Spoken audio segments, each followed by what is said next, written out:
মাদুরাই ট্রিপের আগের দিন বসলাম আমার একটা পাজামা অল্টার করতে। তোমাদের কি মনে হয় আমার ঘরটা সবসময় গোছানো থাকে? একদমই নয়। মাঝে মধ্যে আমার ঘরটা ঠিক এরম লাগে দেখতে, বিশেষ করে কোনো ট্রিপের আগে। অনলাইনে একটা পাজামা অর্ডার করেছিলাম, কিন্তু ওটা আমার লম্বায় একটু বড় হচ্ছিল। তাই ট্রিপের ঠিক আগের দিন বসলাম ওটাকে ছোট করতে। আর এই টুকটাক ছোট কাজগুলো আমি বাড়িতেই করে নিই। এটার জন্য মাস্টারজির কাছে যাওয়া মানে আমার কাছে সেই অনেকটা 4টে রুটি কেনার জন্য 30 মিনিট লাইনে দাঁড়িয়ে থাকা। কিছুই না, পাজামাটা উল্টে যতটা ছোট করব ততটা ভাঁজ করে আয়রন করে নিলাম। আয়রন করে নিলে না সেলাই করতে সুবিধা হয়। জানি না তোমরা এটা ট্রাই করেছো কি না, ট্রাই করলে আমাকে জানিও।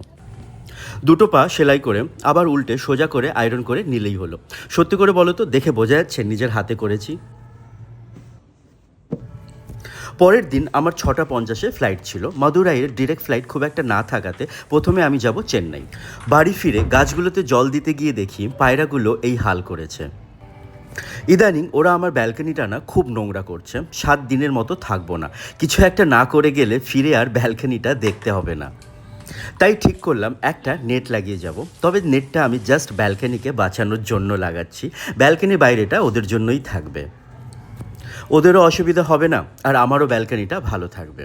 আর এই নেটটা কিন্তু পার্মানেন্ট নয়, আমি যে কটা দিন থাকবো না সেই কদিনের জন্যই লাগাচ্ছি।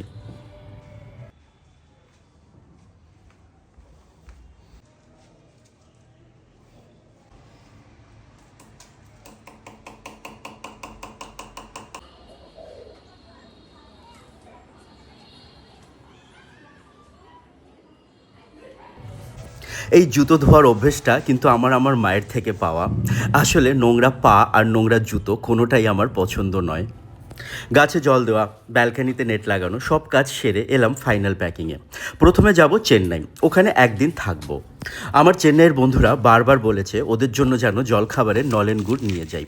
বোঝো ঠেলা, নিজের ভিডিওই মাঝে মধ্যে নিজেকে বিপদে ফেলে। যদিও ওদের প্যাকেজিংটা এত ভালো, পড়ে যাওয়া বা ভেঙে যাওয়ার কোনো ভয় নেই।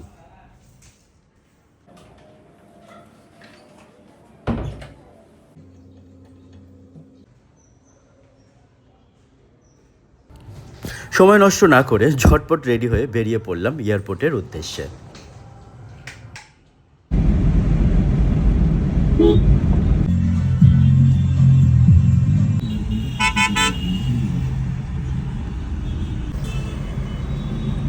আমি বড়দিনটা কাটাবো চেন্নাইতে।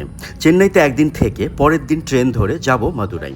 সবাইকে বড়দিনের অনেক শুভেচ্ছা জানিয়ে আজ ভিডিওটা শেষ করছি। দেখা হচ্ছে পরের ভিডিওতে।